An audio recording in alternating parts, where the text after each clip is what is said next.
Assalamualaikum warahmatullahi wabarakatuh. Semoga keselamatan, rahmat, dan barokah selalu tercurah melimpah ruah kepada kita. Amin. Selamat berjumpa kembali dengan channel Pam Coach, channel berbagi inspirasi untuk keluarga penerus generasi. Pada kesempatan kali ini, saya akan berbagi inspirasi bagaimana memandu anak agar supaya fokus pada kegiatannya, ya. Apakah itu kegiatan belajarnya atau bermainnya atau ibadahnya atau yang lainnya.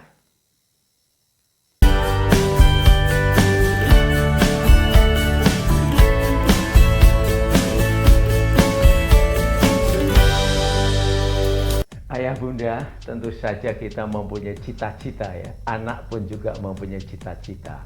Dan harapannya tentu saja cita-cita itu akan bisa terlaksana sesuai dengan apa yang kita rencanakan. Namun apa kenyataannya? Kemungkinan cita-cita itu bisa persis seperti apa yang kita rencanakan. Namun tidak menutup kemungkinan ada juga hambatan-hambatan di dalam mencapai cita-cita tersebut. Nah, bagaimana caranya memandu anak kita, membimbing anak kita agar cita-citanya itu bisa tercapai.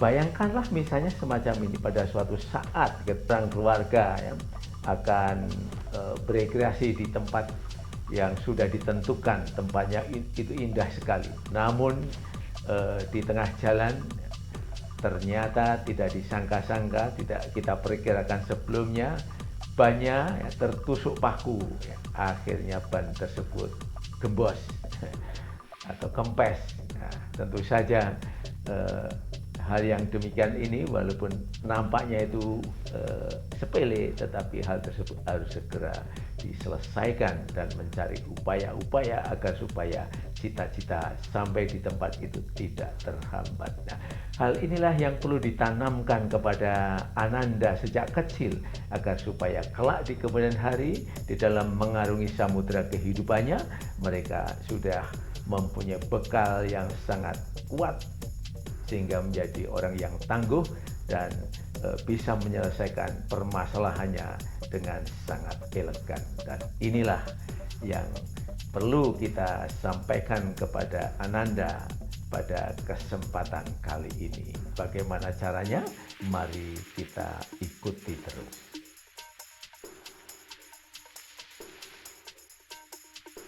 Ayah bunda, ketika menghadapi masalah dan kemudian kita fokus kepada masalah, maka itu tidak akan menyelesaikan masalah, justru akan menambah masalah, ya. Biasanya kalau misalnya ada masalah, coba perhatikan, ya, ada orang yang menyalahkan dirinya sendiri, menyalahkan orang lain, menyalahkan Tuhan bahkan, ya misalnya saja, oh ini sih kalau misalnya kemarin saya tidak begini, ini tidak akan terjadi semacam inilah. Ini menyalahkan dirinya sendiri. Kamu sih yang menjadikan semacam ini, ya, menyalahkan orang lain. Gimana sih Tuhan ini nggak adil, ya? Kenapa ini terjadi pada saya, tidak pada orang lain? Nah, ini menyalahkan Tuhan malah, ya. Hal yang demikian tidak akan menyelesaikan masalah. Maka ketika kita akan menyelesaikan masalah, maka kita tidak berfokus pada permasalahannya, tetapi harus berfokus pada solusinya.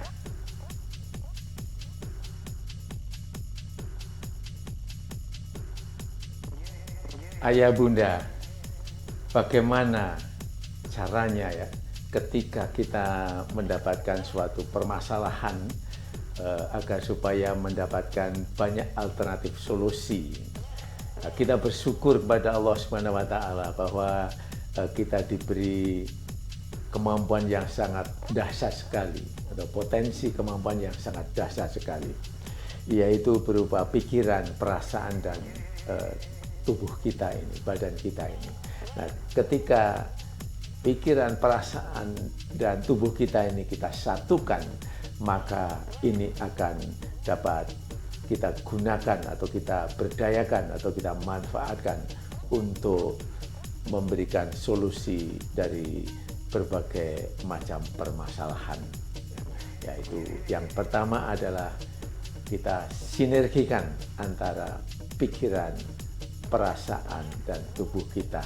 Karena kita ingin mencari solusi, artinya kita harus berpikir secara positif.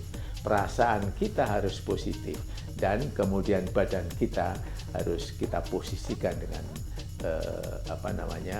posisi yang positif. Nah, ketika semuanya positif, ya, badan kita positif posisinya, kemudian perasaan kita positif dan pikiran kita positif, maka hal tersebut yang akan memicu terjadinya solusi-solusi yang banyak bermunculan nanti dalam diri kita.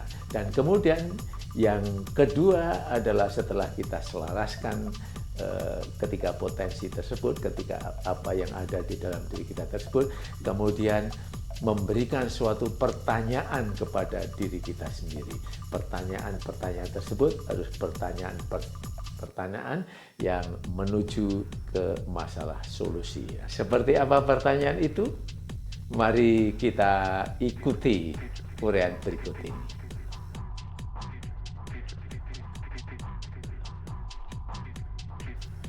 Ayah Bunda, ada serangkaian pertanyaan. Kalau itu kita tanyakan pada diri kita ketika kita mendapatkan suatu masalah, itu akan mendorong diri kita untuk mendapatkan solusi-solusi atas masalah tersebut. Pertanyaan tersebut adalah sebagai berikut. Yang pertama, tanyakan pada diri kita sendiri, apa yang kita inginkan?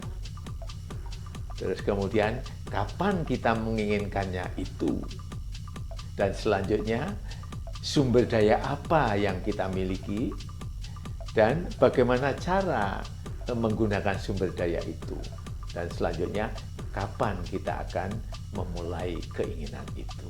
Nah, kalau ini kita tanyakan pada diri kita, maka kita akan terpicu dari dalam diri kita, dari pikiran kita, dari perasaan kita untuk menemukan solusi atas masalah yang kita hadapi.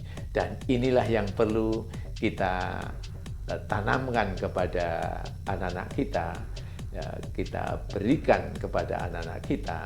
Kelak di kemudian hari ketika anak-anak kita sudah dewasa, ketika menghadapi suatu permasalahan, maka kalau ini sudah tertanam dalam pikiran bawah sadarnya, maka pertanyaan-pertanyaan ini dengan sendirinya akan muncul, ya, ketika menghadapi permasalahan itu.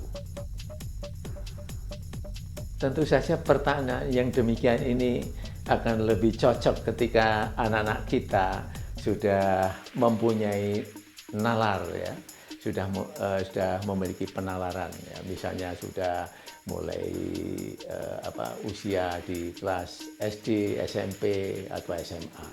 Namun ketika masih balita, ya tentu saja ini tidak pas, ya, yang ayah bunda yang akan menyelesaikannya.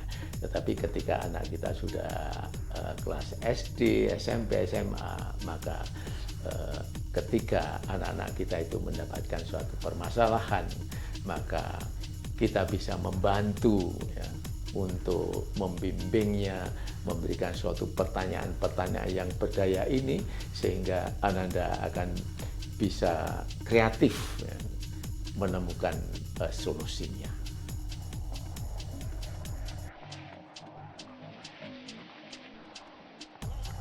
Demikian ayah bunda yang bisa saya sampaikan, semoga dapat menginspirasi ayah bunda sekalian.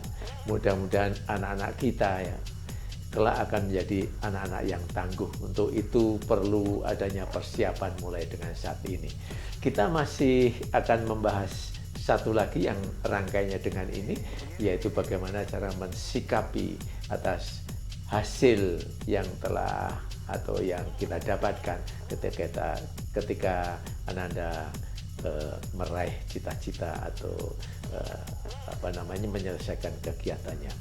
Untuk itu saya mohon maaf barangkali di dalam menyampaikan hal ini ada yang kurang berkenan di hati ayah bunda sekalian. Dan apabila ini oleh ayah bunda sekiranya dianggap ada manfaatnya, saya mohon untuk bisa disebarluaskan kepada handetolan, kepada saudara-saudara, kepada siapa saja, sehingga tidak berhenti sampai di sini saja, tetapi bisa dimanfaatkan oleh banyak orang. Terima kasih untuk ayah bunda yang berbahagia. Akhirnya saya mohon pamit. Billahi taufiq wal hidayah. Assalamualaikum warahmatullahi wabarakatuh.